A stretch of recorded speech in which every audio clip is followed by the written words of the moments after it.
Okay, I think we should start, and I'm very happy that Chloe managed to come here. So Chloe will give the first talk on forking independence in free group.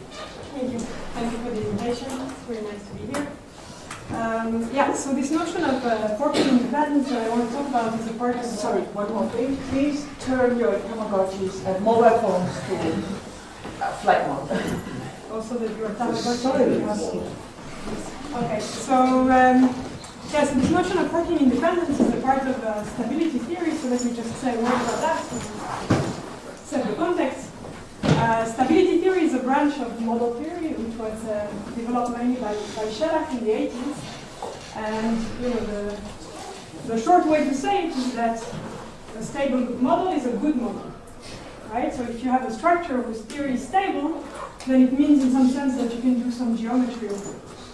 Okay, it's a very vague description, and of course some people prefer non-stable models and other things, other divisions, but yeah, so that's very vague. So just let me give you the examples of the standard stable theories that model theorists like to think about. So essentially you have vector spaces, okay, and you have algebraic closed space. So these are the standard example, and in both of these examples you have a notion of independence, which is linear independence on the one hand and algebraic independence on the other. Okay? And the point is that in stability theory, as soon as the theory is stable, you have this notion of forking independence, okay, which is a generalization of these two notions. And so the starting point for the work that I'm about to discuss, so it's, by the way, it's joined with Rizos Sklinos.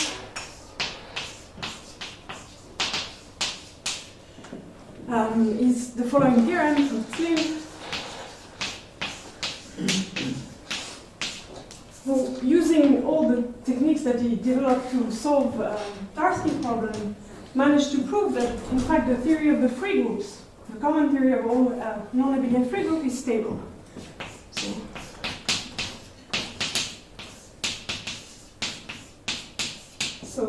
So this was a bit of a surprise because so there are several notions of stability. So this is the weakest is just stability, and then you have superstable and all sorts of other notions. And the free group was known not to be none of these other things. Well, some things were discovered afterwards. In any case, so it was a surprise to find out that it is actually stable. So it's just about makes it into the good category. So then this opened up all this like world of geometry to be researched in the theory of the free group, and in particular, the natural question is to ask: so what's this notion of independence? Yes. I'm just making sure this is your notation for a free group. Yeah, that's a free group. It's not a field. Sorry. Sorry. That's fine. I can't change it now. I'm too used to it. Yeah. So the question was, you know, there is this model theoretic definition of forking independence, and so what does it mean for two elements to be independent in the free group, or for two tuples of elements? But do we have like a more algebraic interpretation of this model theoretic notion? So that was the question. So what is forking independence?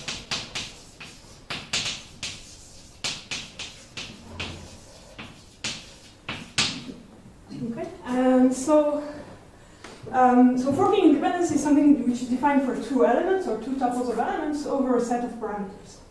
Okay, so what we managed to do is to describe this forking independence for any set of parameters which is contained in the standard model. So that's what I want to describe now. But first, I need to give you the definition of what forking independence is. So let me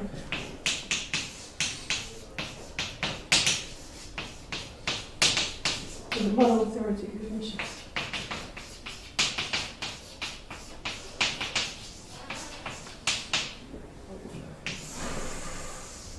Okay, so probably that's not how a model theorist would think about it, but that's the way that helps me see it. So So first, you fix a group, a stable group.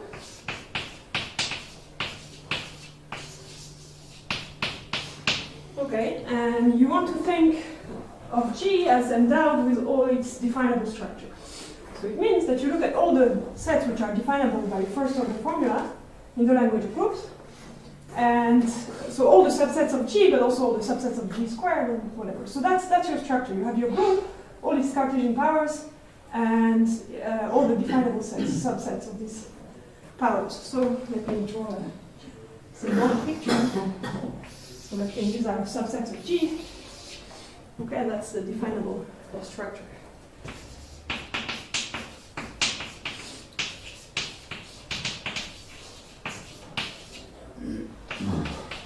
So note that I'm not going to recall what's the first order formula in the language of groups, but actually you don't really need to know to understand the talk. Okay, just know that there are subsets that you choose. Okay, the point is that when you define a set with a formula, okay, you can ask about sets that are definable only without parameters, but you can also allow yourself some parameters for you. But if you do that, you get more sets. So every time you increase your parameter set, what you're doing is refining your structure. So you're adding more sets. So let's say that the red sets are definable over A. Okay, and then you add more sets. Oops. So over B, which contains. Okay, so you should think about this like finer and finer structures that you get as you increase the set of parameters. So, and now what does it mean for two elements? Okay, maybe just one remark first.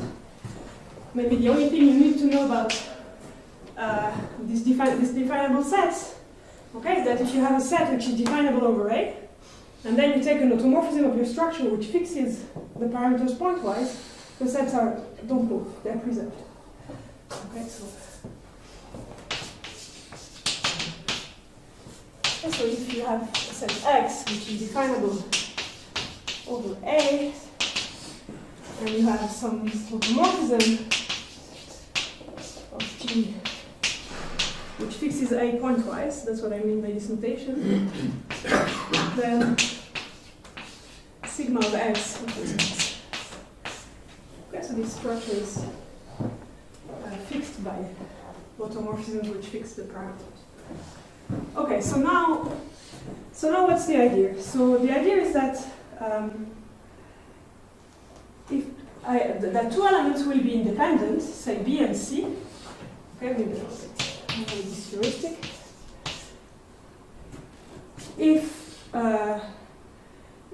Okay, I start with my B and C independent over A. Okay?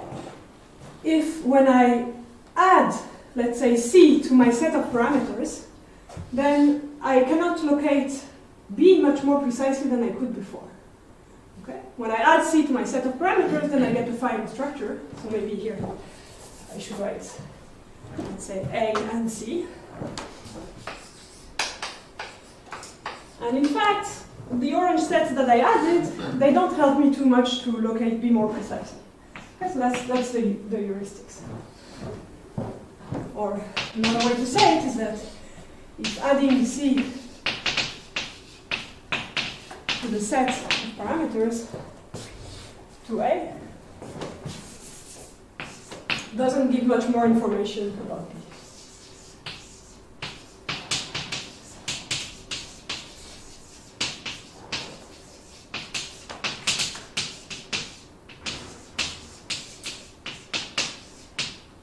Okay, so now let me give the precise definition. So in fact, I will give the definition of when B and C are not independent. It's easier to think about it. So B and C not independent over A if you have the following things. So first, you have a definable set which is definable over A and C, Okay, and contains B.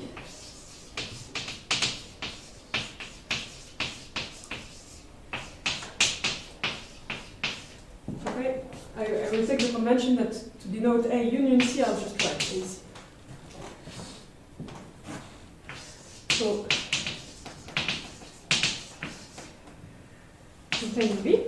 And the rest of the condition will express the fact that this X is much smaller than any of the red sets. Okay, that's what we're thinking about, but I'll go over it again. So you have this, and then you have a sequence, an infinite sequence of automorphisms which fix A. So kind of the tricky point for non-model theorists is that these automorphisms are not necessarily automorphisms of your original structure, but of some elementary extension of it. I'll get back to this point because this is really a problem in our case. So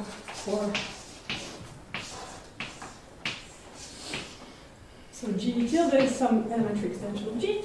Then there exists, so that's the last, some integer k.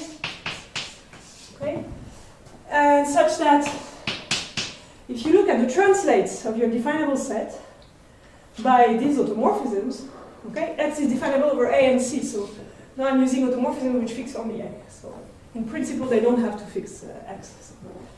So yeah, so that's these translates by these automorphisms are k-wise disjoint.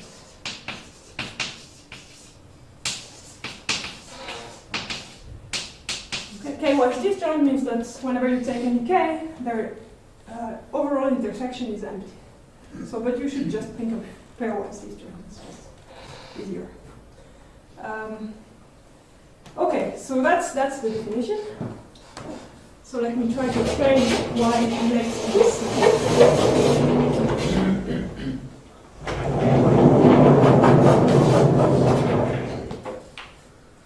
Okay, so and what I want to show to you is that in some sense this set X that you managed to catch B inside is much smaller than any set definable over A only in which B is contained. So I don't understand. What does it mean there exists k? I mean, we will take k equal 2.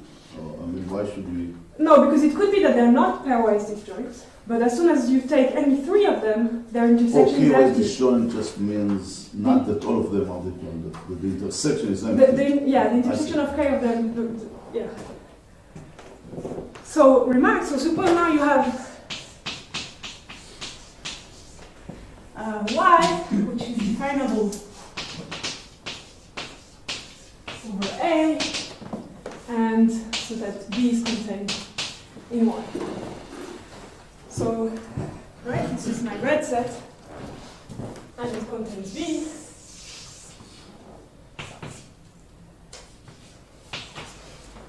Okay, and now I have the X that is given to me by this definition. So now, you might as well assume that X is contained in Y, because if not, you can just take the intersection of them, okay? It's still definable over A and C, and it's even smaller, so this disjointness property is even more likely to hold. So, yeah, so let's just assume. Okay, so without loss of generality, you can assume that X is in Y.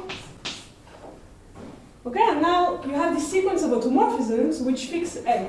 So it means that they preserve Y. They don't do anything to Y. But they give you disjoint translates of X. Infinitely many. Okay, K-wise, but let's go back. So here you have, sigma of X, sigma 2 of X. Okay, so you have all these disjoint translates of X. So in some sense, X is much smaller than Y because Y contains infinitely many disjoint translates of X. Okay, so in that sense, you manage to catch B in a much smaller definable set once you allow yourself to use C as a parameter. So C gives you more information, much more information about B than A did. So that's the intuition.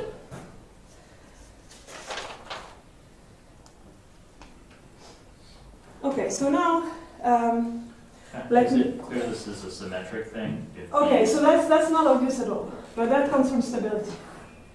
Okay, that's like this independence relation is indeed symmetric, but it's not clear from my definition. That's true. We need G to be stable.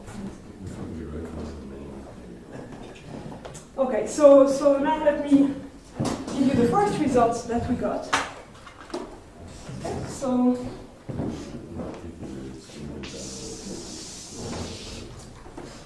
the first result is the three-factor case.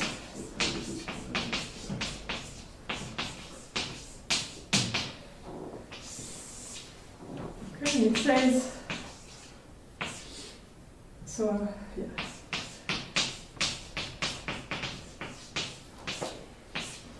And it describes forking in the case where the set of parameters is a free factor of f of the free group. So if A is a free factor, so possibly it could be also empty, like also if your set of parameters is empty, this works. Is a free factor of f. Then two elements, or two tuples of elements, B, C, are independent over A.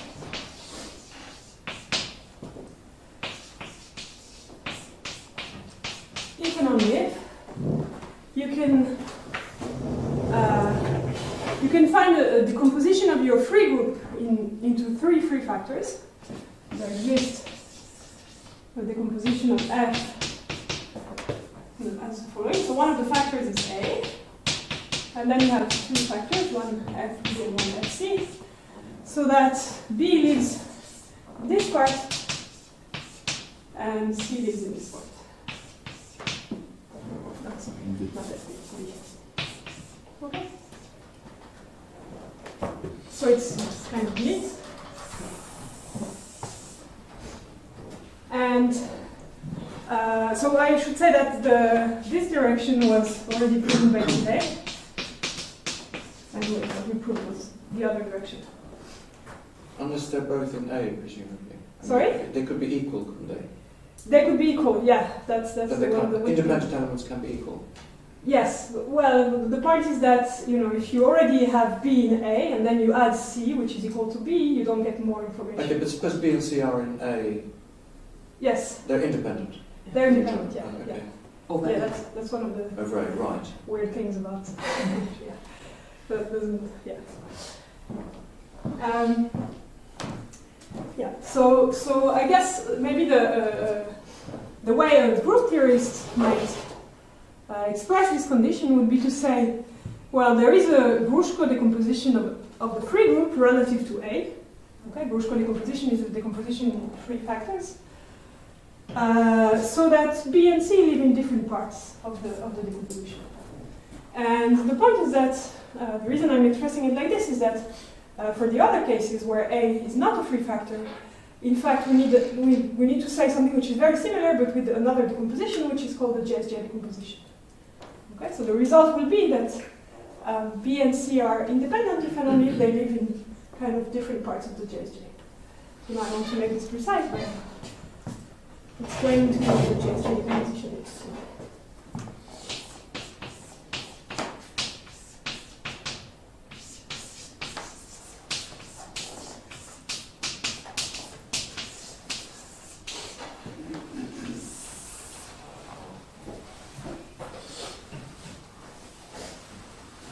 Okay, so first let me just recall briefly.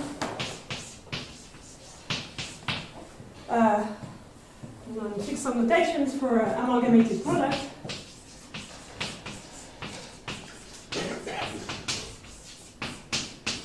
Of groups. Okay, so you start with two groups, say U and V, and you have a subgroup Z, which embeds both in U and V. Let's say this maps element Z to Z U, this maps Z to Z V. And then from this you want to build a group by saying, I want to generate it with U and V, but I want to identify the elements in Z, B, and ZU. So it's denoted by this, and the point is that the presentation is just take U and V and then ask that ZU equal to ZB for Z. Okay, and then there's a graph notation for this thing. So you write a graph for G, where you have two vertices, one on which you write U, one on which you write V, and then you write Z over the edge, and Z embeds in each one of the vertices which are adjacent to the corresponding edge. Okay. So that's an amalgamated product. I'm deliberately choosing Z because most of our amalgamated products will be over infinity frequency. Okay, and then you have an analog, which is the H&M extension.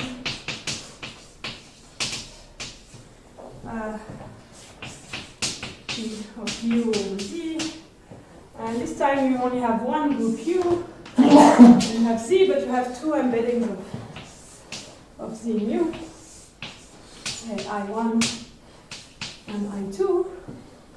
And what you want to do is you have two copies of Z in U, and what you want to do is to add an element that conjugates between them.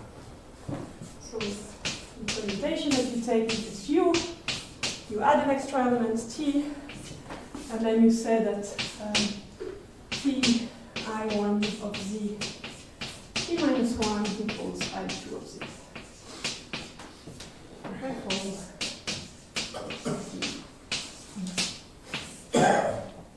and so here the parallel graph notation is just, you only have one vertex because you only have U, and you have a loop, an edge here, and the fact that the vertex of U is both the starting point and the end point of the vertex gives you the two embeddings of Z. Okay, so these are H&M extensions. Right. And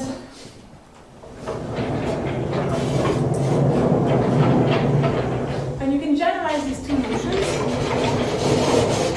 especially using the graph notations by defining what the graph of group is.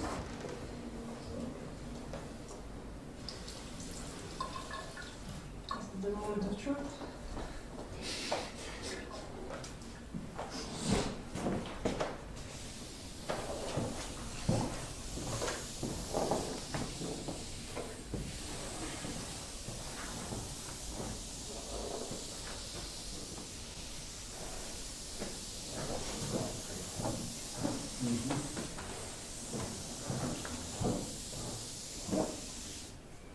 Not bad so far.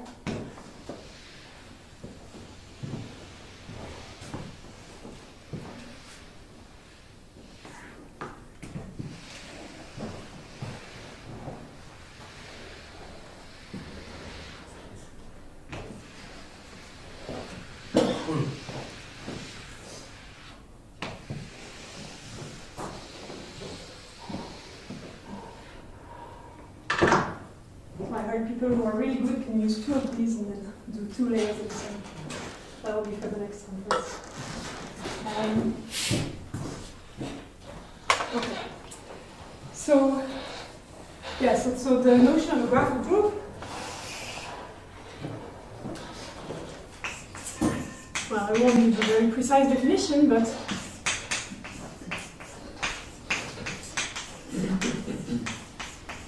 that you give yourself some graph, okay, possibly with some loops and edges, and then you associate to each vertex a group, U1, U2, and so on, and to each edge another group, and then this edge group embeds in the vertex groups to which it's adjacent. And then you get, from this data, you can build a group just by using, well, one way to see it is that you can do this iteratively. So let's say you start by building the amalgamated product that corresponds to this edge, and then you add another edge. So this gives you see this as a group, and then have another vertex group, so it gives you another amalgamated product, and so on. And sometimes you get H&N extensions, say when you add an edge, which is, which closes a path in the graph. So, I mean, intuitively you see how to get the presentation from all this data. But you're saying this is invariant to which order I do it? Yeah, it is invariant. Even though I could change the labeling of... Yeah, it's, I mean, it's invariant up to like... Yeah, I mean, the isomorphism type of the group that you will get in the end is invariant. That's, it's Basset theory. So. Yes.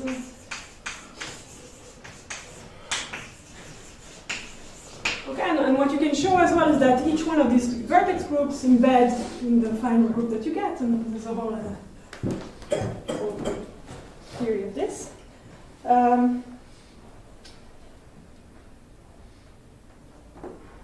Okay, and yeah, so one of the remarks. Right, so each one of the vertex group embeds, and that's also true if you take like any subgraph in here. Let's say you take this subgraph, which consists of just one edge and two vertices, then the subgroup that you get by amalgamating U1 and U2 over Z embeds also in G. Okay. So, graph for group for group G is this data, so that when you use the presentation given by this data, you get G. Okay, and another notion that I will need is that of a minimal subgraph. So, right, so this gives you a presentation for G where you have letters in U1, letters in U2, and so on. So now if you take, let's say, a subgroup, so you take H, a subgroup of G, then the minimal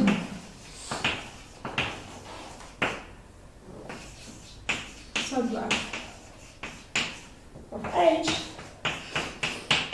is the smallest subgraph of this graph. Let me call this graph gamma. The smallest subgraph of gamma, so that if you look at the corresponding group, okay, so everything that I'm saying now is up to conjugation, so it's a bit complex.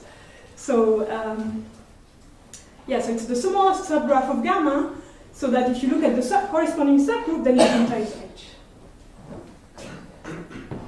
So you have to show it well defined and whatever, but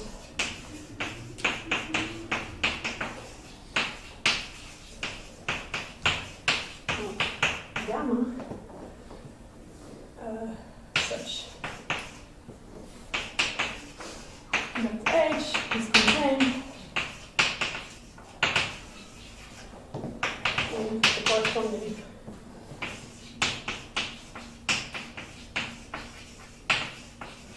subgroup H.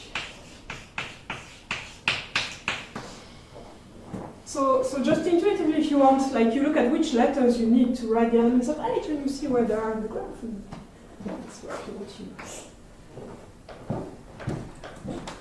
what you need to have in your subgraph. Okay, and let me just give the notation, so then you define. So you take the notation for this minimum subgraph is just gamma min of H. Okay. So if you know Basset theory, you just need to look at the corresponding tree, and you look at the minimal subtree, which is H invariant, and you look at its image in the graph. So. Okay, so what happens when you have a graph of group for G like this? Okay, so we said you can build it successively by H&N extensions and amalgamated product, but you can also go the other way around. So suppose you have a graph of group gamma for G.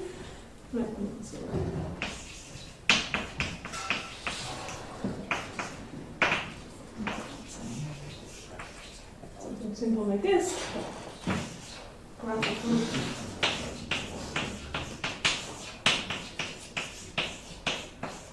for G. Then you can collapse edges and recover some amalgamated product splittings and H&N extensions for G.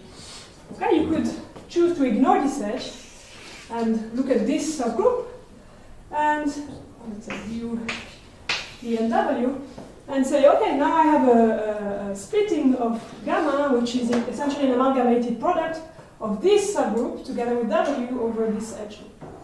Okay, so if you ignore some edges, you can recover some amalgamated product and H&M extension descriptions for G. Okay, and so the point of the JSJ decomposition is to answer the following question. You're given a group G, okay, and you fix yourself some class of edge groups, so let's say infinite cyclic, and you want to know whether you can find a graph of groups gamma, like this, so that you can read all the splittings of G as amalgamated products and H&M extension on this one graph. Okay, you want to know whether, by looking at this graph and then you're just ignoring most of the edges except one, all the edges except one, then you can recover in this way all the possible splittings of G over cyclic subgroups. Okay, so that's the question. Yeah. And then you write the question.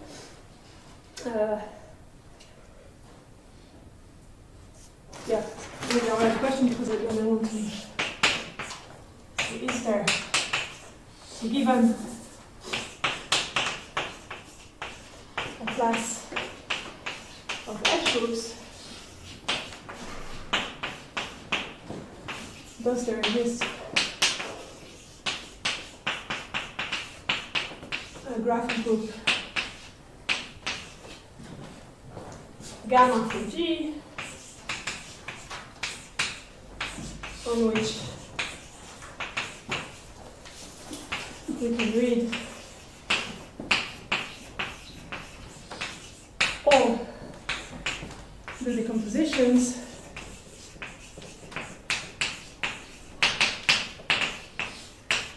of G as amalgamated product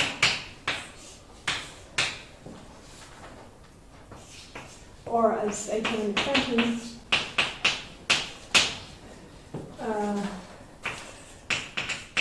with Z in the given class.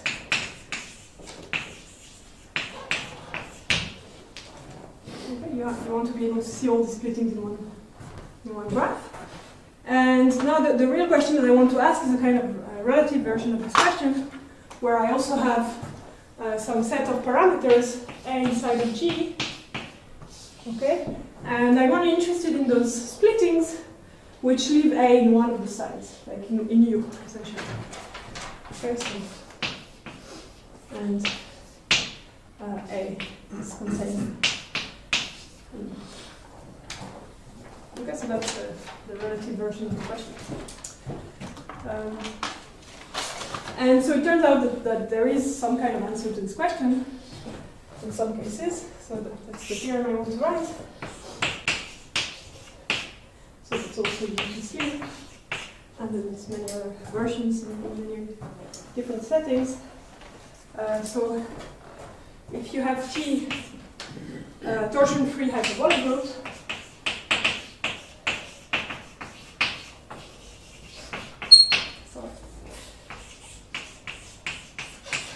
okay, and you have some set of parameters A in G, which is not contained in any proper free factor of G. So, such that G is free, indecomposable with respect to A.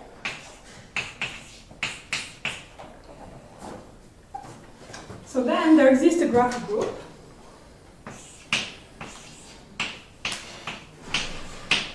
Let's say lambda for G, which is called the JSJ.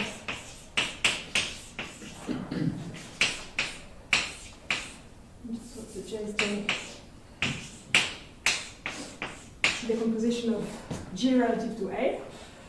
And so in this setting, it's also kind of unique, so I can name it the JSJ.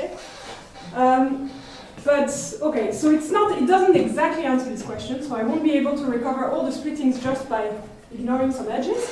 So I need to introduce some more data about this graph. So this graph has some special vertices, okay, which we call surface type vertices. And I actually represent them with some surface.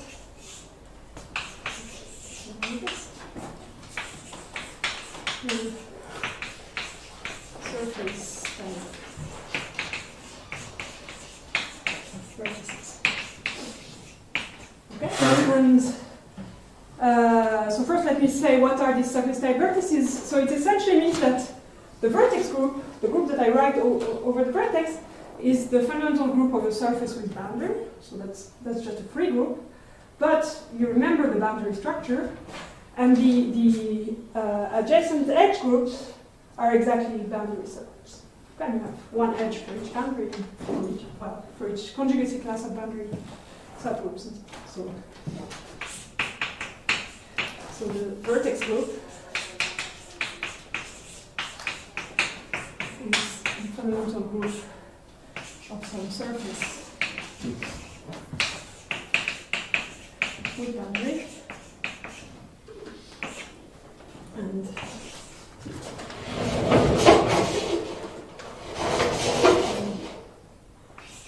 so the set of adjacent edge groups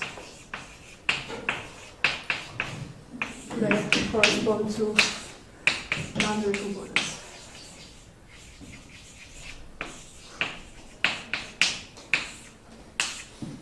Okay. Don't worry much about this. You can think that just we have this kind of special subset of vertices. Okay, and so now why does this graph answer the question? So that's the theorem. So, of course, there are some splittings of G that you can read just by collapsing some edges of this graph. Okay, all the edges except one.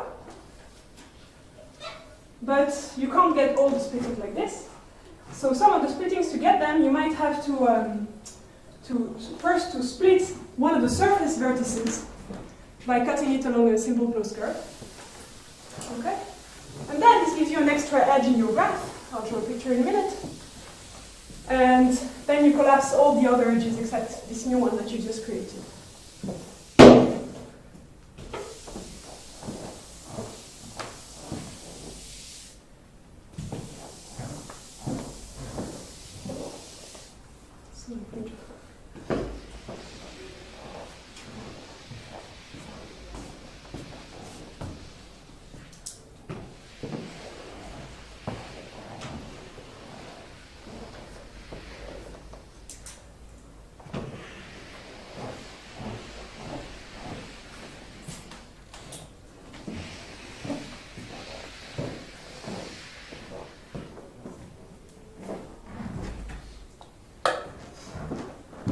So we're finishing the theorem there by saying that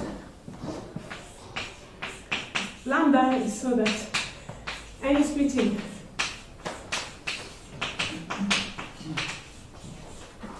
of G as an amalgamated product or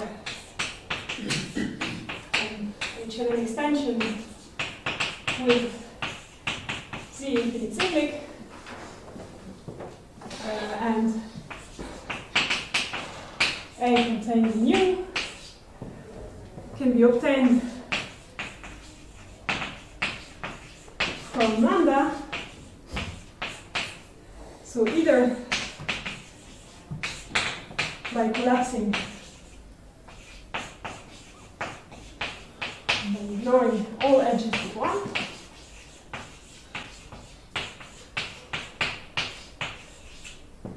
or by, so let me just draw a picture. Okay, I choose a simple closed curve on one of the surfaces. By Van Kampen theorem, this gives me a splitting of the surface group as an amalgamated product in this case. So I can first define something like this.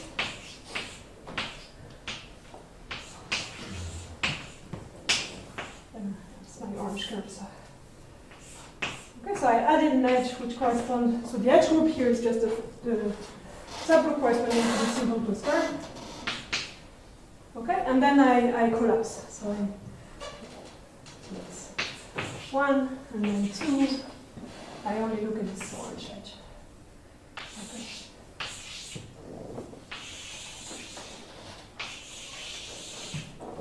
Okay, so that's what this decomposition does. Okay, and finally, now that I have this, I can give you a statement of another description of the forking independence. So this is the case.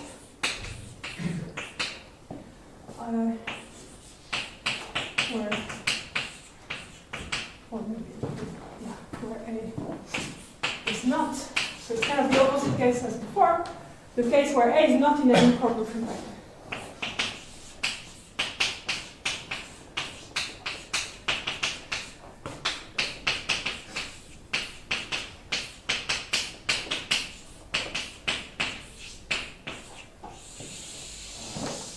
Okay, so this is the theorem.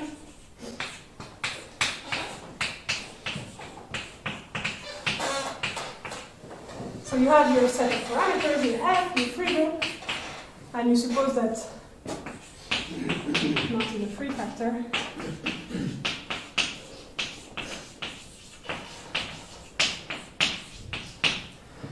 Okay, and the theorem says that B and C are independent over A.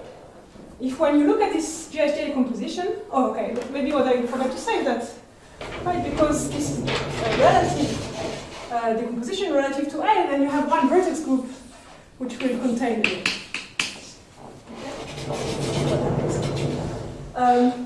Right. So B and C are independent, but only when you look at the minimal subgraphs of the subgroup generated by A and B on one hand and A and C on the other hand, then they don't intersect too much. So if you think about it, they have to intersect in some sense because they both contain A, right? So they have to contain this vertex with A, and they can actually, they're allowed to contain some other vertices, but as long as these vertices are not surface. Okay, and they're not allowed to contain any edges, essentially. The intersection. So so B and C are independent over A. We can only the minimal subgraphs.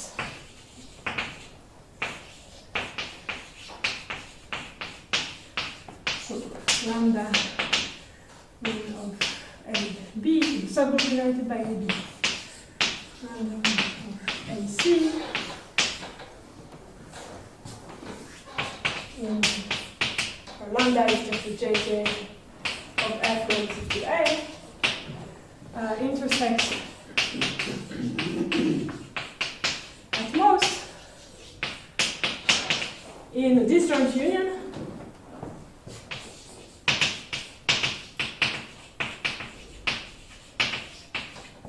of non-surface type vertices. Okay, so here I really mean that they shouldn't contain edges. So, okay, so to make it very precise, I should add, really true, I mean, I should add here envelopes. So in some cases, they're allowed to contain an edge if it joins if it has one endpoint, which is a cyclic vertex, but I don't want to get into the technical details, so essentially this is the point. As soon as they contain an edge, like a proper edge in between, in the intersection or the surface vertex, then you can show that they're not independent. Okay, so maybe I'll just give just an example without surface vertices. So suppose that the JSJ looks something like this. Okay, so A is contained here. U, so here you have V and W. Okay, and suppose that you take some element B, which is in V, and C, which is in W. Then it's not too hard to see that the minimal subgraph of AB is just this edge. Okay, and the minimal subgraph of AC. So lambda min AC is just this edge, and so they intersect only in this vertex. So then they're independent. Sorry,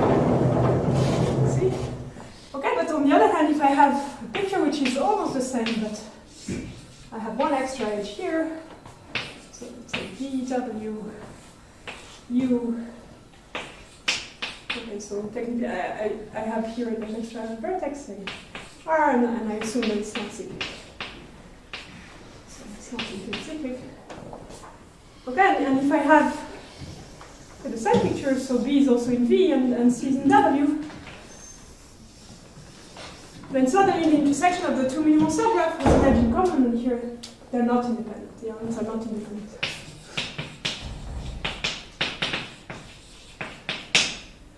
Okay, so let's just make things more concrete. So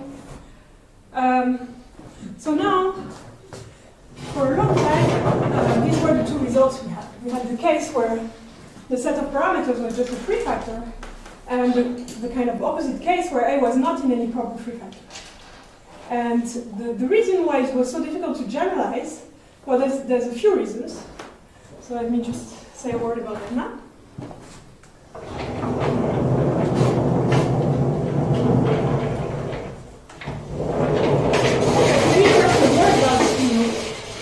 Why does the JSJ come up suddenly? Why is it related to this forking independence notion? So the point is that whenever you have a splitting as an HNN or as an amalgamated product, this gives you a Dane twist, right? Which is an automorphism of the group. And the point is that so one of the things that help us to prove this theorem is that if you are in the case where G is torsion-free hyperbolic, say, and A is not contained in a proper free factor, then essentially, like the subgroup which is generated by all the Dane twists has finite index in the group of all automorphisms that fix it. Okay? So it means that the Dane twists give you a very good description of the group of automorphisms that fix A, which is of course something which appears in the definition of the forking independence. Okay, so up to finite index, you only need to look at the Dane twist and over splittings. But the point is that the JSJ gives you all the splittings, so you can see on the JSJ the automorphisms that fix A. Okay, so that's why the JSJ appears in this. Because to understand forking, you need to understand automorphisms, and the JSJ gives you a kind of combinatorial, not exactly, but description of this group. But that's only the case where A is not contained in a proper free factor. So that's one of the reasons why we got stuck once we had proven this theorem to generalize it further. And the other reason is more model theoretic. Okay.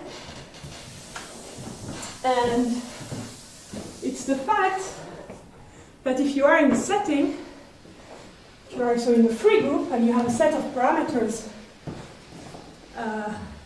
which is not contained in any proper free factor, then in fact you can prove that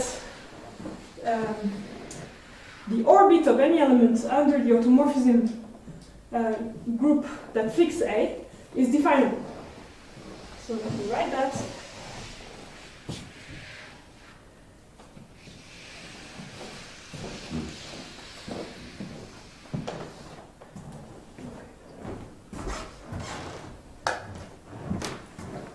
So one of the key points, so the first one was this finite index of the group generated by Dane twists, is that the following theorem. Okay, so if A is not in a proper free factor, then the orbit, let's say, so for any element B, so B in F, if you look at the automorphisms of F that fix A pointwise, and you take all the images of B by automorphisms like this, this is definable.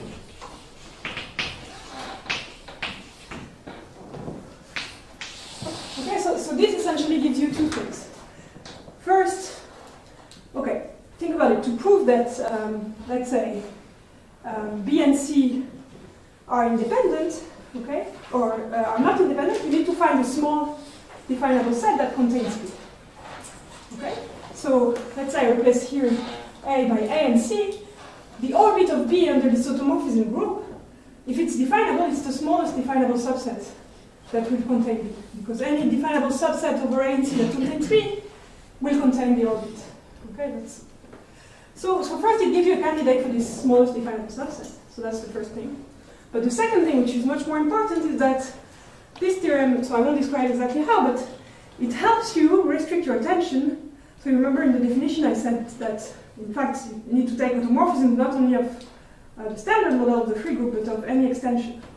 But the thing is, we don't know anything about non-finitely generated extensions of the free group. Okay, so it's very hard to prove that if you go to some extra big model, you can't find some automorphisms that will make your set disjoint. Okay, but with this theorem, you can in fact restrict your attention to automorphisms inside the standard model, and then if you can prove that there you cannot make your set disjoint, then like in some kind of slightly stronger way, then you can write this as a first order sentence, and then this will be true for automorphisms over bigger models as well. So really this was kind of why we got stuck for so long, but then we managed to find some tricks to go around things. So let me just finish by saying, yeah, I guess I have a few more minutes because we started late. So, yeah, so, yeah. Okay, so let me talk now about the general case.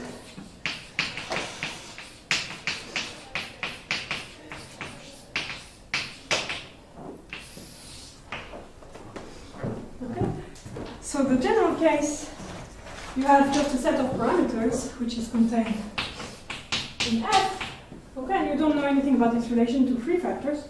So the more general case is that, you have some free factor of F which is the smallest free factor containing A. And then you have some extra element. So this is the smallest free factor containing A.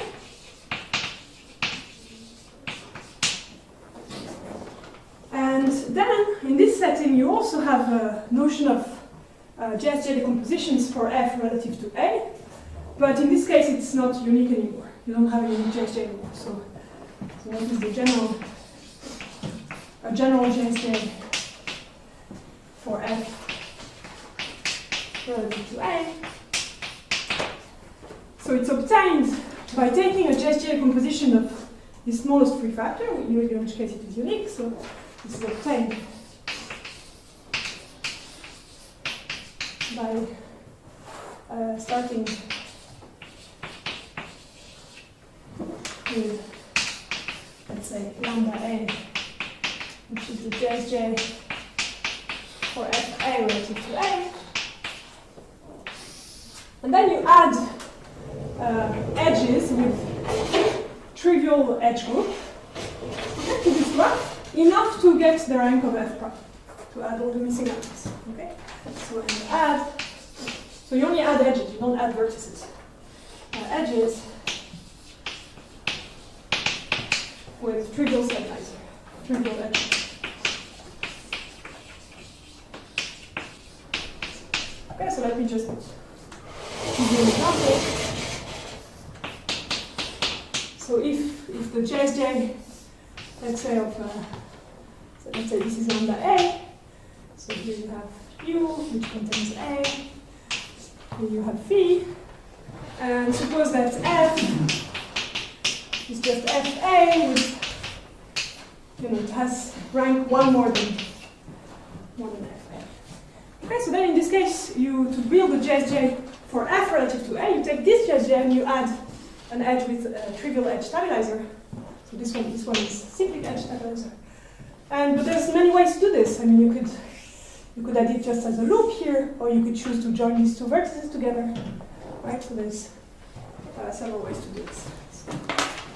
Okay, so the JSJ of F relative to A is not unique.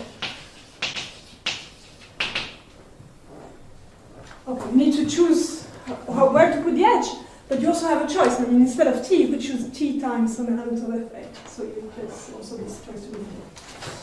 Okay, so now the theorem that we got to describe forking in this case,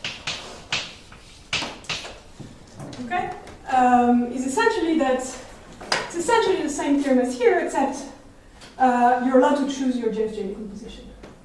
Okay, so your B and C are independent, so you just assume that's F. So B and C are independent over A. Based on the F, there exists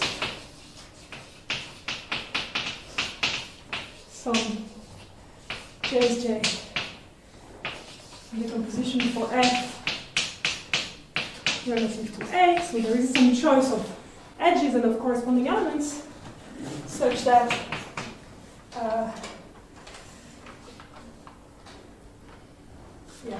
so in which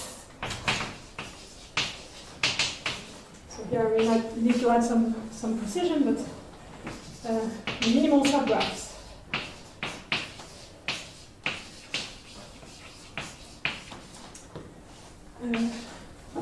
of same thing, A with B and A with C intersect at most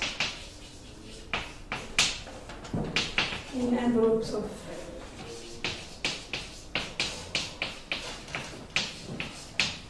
non-surface matrices.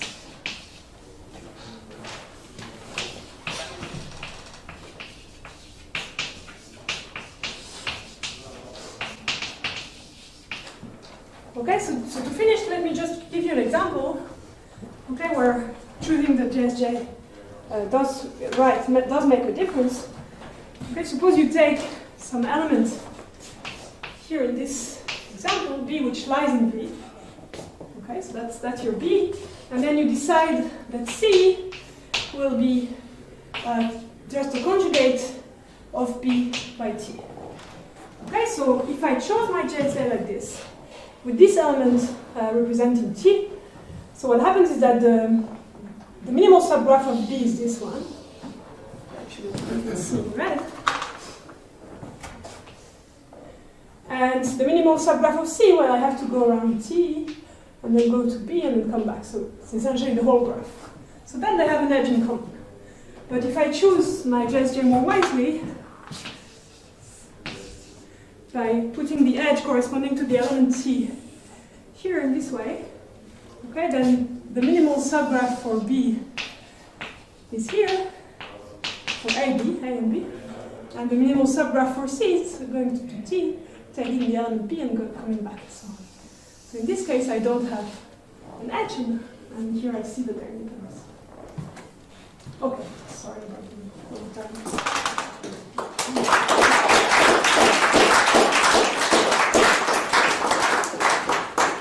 Thank you very much. Very nice. Questions? Yeah.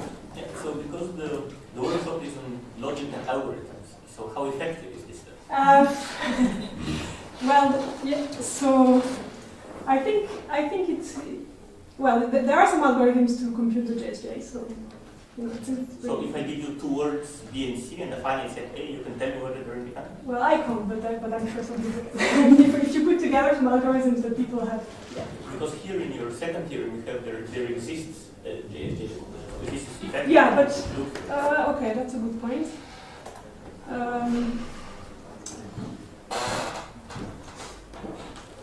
Okay, so you need to choose your edges and you need to choose your... okay, that's a good point. I don't know. Yeah. Yes? The question is, in some sense, what next? Like in the vector spaces or field that you start with, this notion of independence is the way to define a basis and dimension, etc. So now this enables you here to define some kind of dimension over A. So right. So you have a kind of notion of basis, and if you are in the free group, it will be the basis of the free group. No, but if it's relative to some things. Relative to some yeah, you can also define something like this. So, but what you don't have, for example, is that if you're in a general model, even in a finitely generated one, you can find examples where the bases don't all have, like the maximal independent subsets don't all have the same size. So that's, in fact, you can get a model with any ratio you want between. You can find maximal sets of, so that's a maximal set of independent elements which have any ratio. I mean, I wonder if you could clarify a little bit more, because independence here is stated as a binary condition, and if I take a basis, I could have all pairs be independent, but together they would Right, actually so they should be independent over all the rest, like over all the elements. So say if you have 3, right, say B, C, and D, you should have that B and C are independent over A and D. As in linear algebra. Yeah. So it's Is it easy to find automorphic orbits that are not definable? automorphic orbits that are not definable. Yes, and the other is always, yeah, Okay. yeah. Okay. So a fairly basic question is whether you have enough information about independence to actually give another proof of stability. Yeah, that would be good. But the problem is that we don't know anything. We only know about standard models. So yeah, that's the main obstacle. Like you'd have to understand. So the point is that. Well, is there anything that one could conceivably prove in the prime model that would, about stability, that would actually? That would be very nice. I don't have any like serious clue. But Some uniformities of some kind, I don't know. yeah, I guess I don't know. No, we have some techniques to go around this fact that we don't know. Like what we did when we went to the general case was to find some ways of going around that. And indeed, because in the standard model you also have like some. It's a little bit stronger. You can prove some things that are a little bit stronger than just that you don't have that any infinitely many translates are not k-wise disjoint. You can put a bound on k so on the number of sets that you need. Like you can say as soon as you have like n sets, then you have someone in common. So, yeah.